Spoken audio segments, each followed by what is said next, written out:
আসসালামু আলাইকুম ওয়া রাহমাতুল্লাহি ওয়া বারাকাতুহু।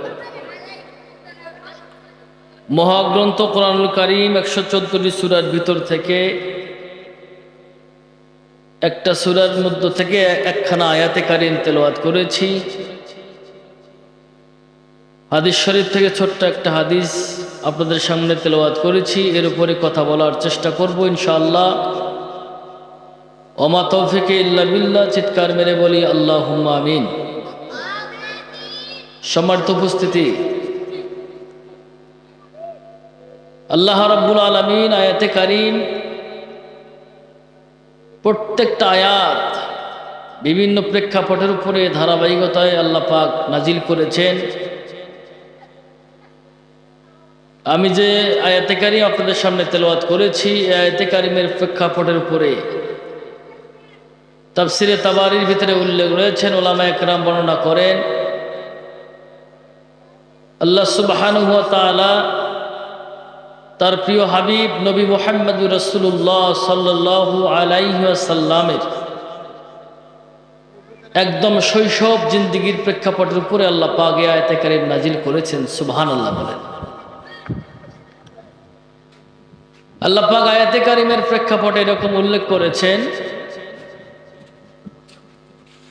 আল্লাহ পাকের হাবিব নবী মুহাম্মদুর রাসূলুল্লাহ সাল্লাল্লাহু আলাইহি ওয়াসাল্লাম পৃথিবীতে আগমনের 5 মাসের ভিতরেই মহান রব্বি কারীম এই আয়াতে কারীম নাজিল করেন। নাজিলের প্রেক্ষাপটে এমন ছিল, মক্কাতুল মুকাররমার ধারাবাহিকতায় সন্তান দুনিয়াতে ভূমিষ্ঠ হলে এই সন্তানকে দুধমার হাতে তুলে দিতে হয়। আল্লাহর নবী মুহাম্মদুর রাসূলুল্লাহ সাল্লাল্লাহু আলাইহি সাল্লাম তেনাকেও একজন দুধমার হাতে উঠাই দিতে হবে, এটাই প্রসিডিওর নিয়ম সিস্টেম ছিল। তো সেই ধারাবাহিকতা আল্লাহ পাক আয়াতে কারীম নাজিল করে তামাম পৃথিবীর মানুষদেরকে জানিয়ে দিয়েছেন, হে তামাম বিশ্বময় আমার সৃষ্টি, আমার বান্দারা, তোমরা শুনে রাখো, আমি আমার হাবিব মুহাম্মদুর রাসূলুল্লাহ সাল্লাল্লাহু আলাইহি সাল্লামকে কত সম্মান, কত ইজ্জত, কত মর্যাদা আমি আল্লাহ আমার তরফ থেকে প্রদান করেছি। জোরে বলেন সুবহানাল্লাহ। সম্মানিত বন্ধুগণ, আমার গভীর মনোযোগ লাগান।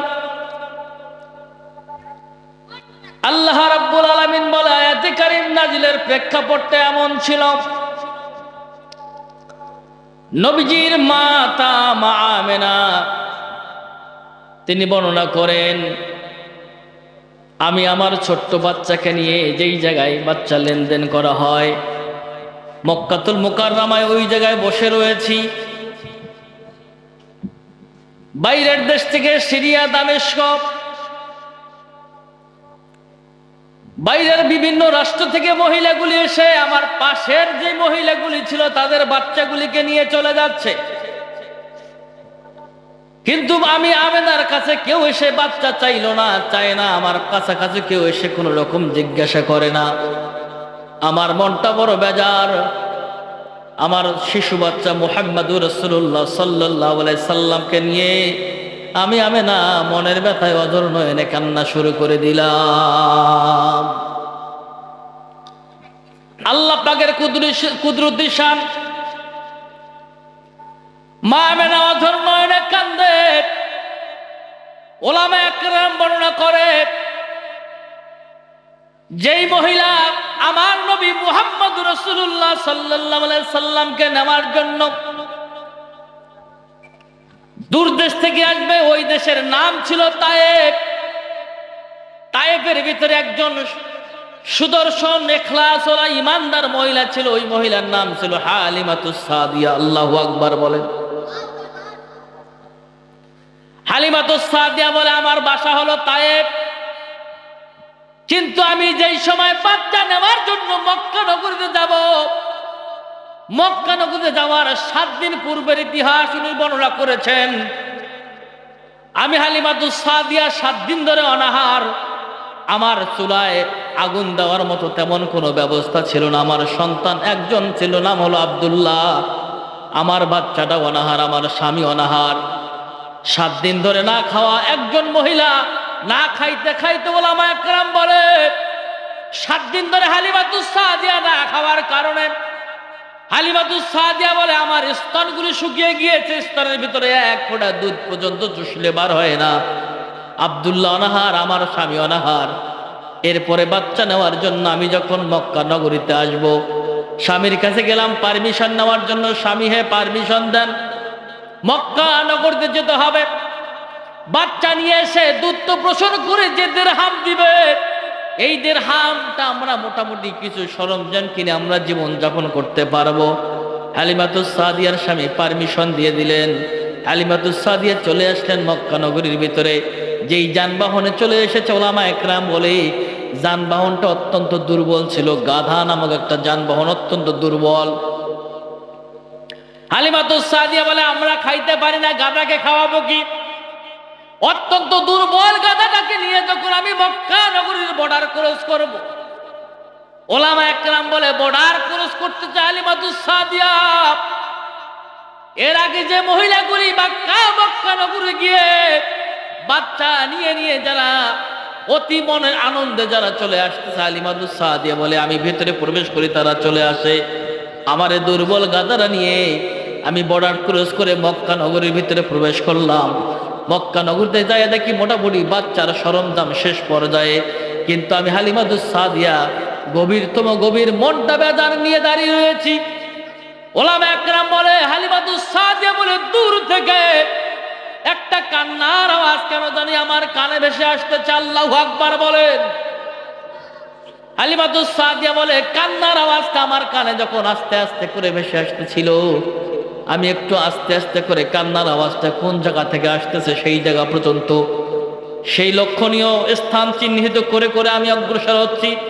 একটা পর্যায়ে গিয়ে আমি যখন ওই জায়গায় চলে গেলাম, যায় দেখি কি একজন মহিলা কোলের মধ্যে একটা বাচ্চা নিয়ে চোখের পানি ফালায় ফালায় কান্দে। হালিমাতুস সাদিয়া বলে আমি ওই মহিলার গায়ে যখন টাচ করলাম, জিজ্ঞাসা করলাম আপু আপনি কেন কান্দেন, কান্নার কারণ কি জানতে চাই। মহিলাদের একটা জাতিগত স্বভাব ভালো রয়েছে। এলাকার ভিতরে লক্ষণীয় একটা বিষয় আপনারা বুঝবেন না মুসলমান, যদি কোনো মহিলা সুখে হোক দুঃখে হোক, স্বামীর আঘাতে হোক, সাংসারিক কোনো চাপের কারণে হোক, যদি কোনো মহিলা কোনো ব্যথা অন্তরে ধারণ করে চোখের পানি ফালায় ফালায় কান্দে, আর পাশের কোনো মহিলা গিয়ে যদি জিজ্ঞাসা করে আপা বা ভাবি আপনি কেন কান্নাকাটি করেন, দেখবেন ওই মহিলার কান্নার আওয়াজ যদি থাকে 50%, এটা বাড়িয়ে 100 গুণ চলে যায়। কথা বলেন, কথা ঠিক কিনা? সম্মানিত ভাইরা আমার, হালিমাতুস সাদিয়া বলে আমি মা আমেনার শরীরের মধ্যে যখন টাচ করলাম, কান্নার আওয়াজটা ওনার বেড়ে গেল। হালিমাতুস সাদিয়া বলে আমি ভয় পেয়ে গেলাম। আমার তার পাশে বসে অতীব আদব সহকারে মায়া ভরা কণ্ঠে জিজ্ঞাসা করলাম, বোন আপনি কেন কান্দেন, কান্নার কারণ জানতে চাই। হালিমাতুস সাদিয়া বলে কণ্ঠটা যখন মায়া বিস্বরে তাকে জিজ্ঞাসা করলাম, তার চোখের পানি ফালাম যখন কান্না ছিল, আমারও চোখ দিয়ে পানি টপ টপ করে ঝরা শুরু হয়ে গেল। এটা মহিলাদের একটা জাতিগত স্বভাব। ভালো কথা বলেন, কথা ঠিক কিনা? হালিমাতুস সাদিয়া বলে দুইজনের মধ্যে আলোচনা হচ্ছে অতীব ভরা ক্লান্ত হৃদয় নিয়ে,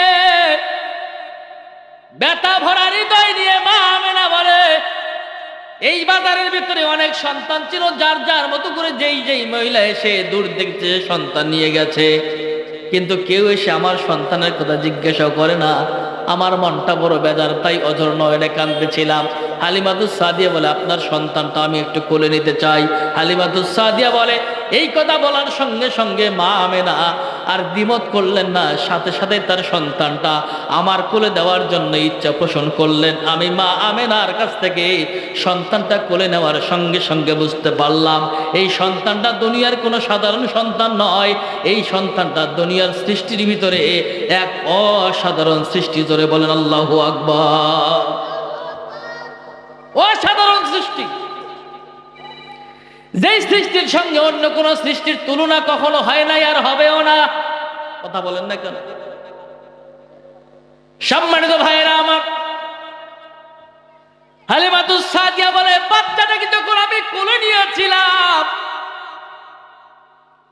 আমি আল্লাহর কসম করে বলি 7 দিন ধরে অনাহার একজন মহিলা আমি। আমার গোটাল শরীরটা শুকনো হয়ে গিয়েছে, রক্ত সঞ্চালন কমিয়ে গিয়েছে, আমার স্তনে একদম দুধগুলি বসে গিয়েছে। আমি যখন ওই ছোট্ট বাচ্চা মুহাম্মদুর রাসূলুল্লাহ সাল্লাল্লাহু আলাইহি ওয়াসাল্লামকে কোলে নিলাম, সাথে সাথে আমার গোটা শরীরটা তরতাজা হয়ে গেল। জোরে বলেন সুবহানাল্লাহ, আল্লাহু আকবার বলেন।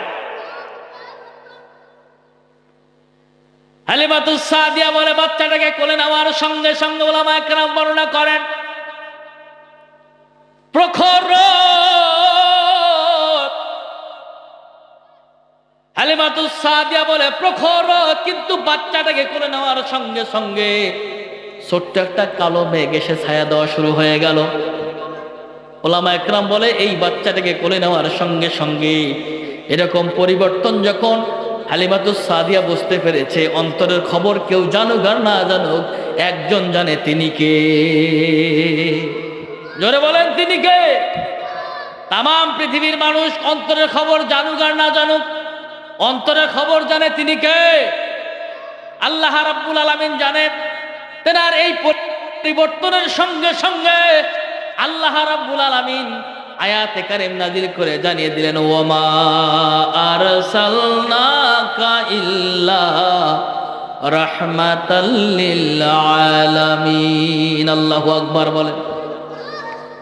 নবী যে রহমত, আয়াতে কারিমের ব্যাখ্যা উলামায়ে কেরাম বলে আল্লাহ পাক ঘোষণা করেন, হাবিব হে, আমি আপনাকে তাম পৃথিবীর জন্য রহমত ব্যতীত প্রেরণ করি নাই, রহমতবিহীন প্রেরণ করি নাই, আমি আপনাকে তাম মাখলুকাতের জন্য রহমত করে প্রেরণ করেছি। জোরে কোন সুবহান, আল্লাহু আকবার বলেন। ওকে, ঠিক আছে, ভালো থাকবেন। ওয়া আখিরু দাওয়ানা আনিল হামদুলিল্লাহি রাব্বিল আলামিন। আসসালামু আলাইকুম ওয়া রাহমাতুল্লাহ।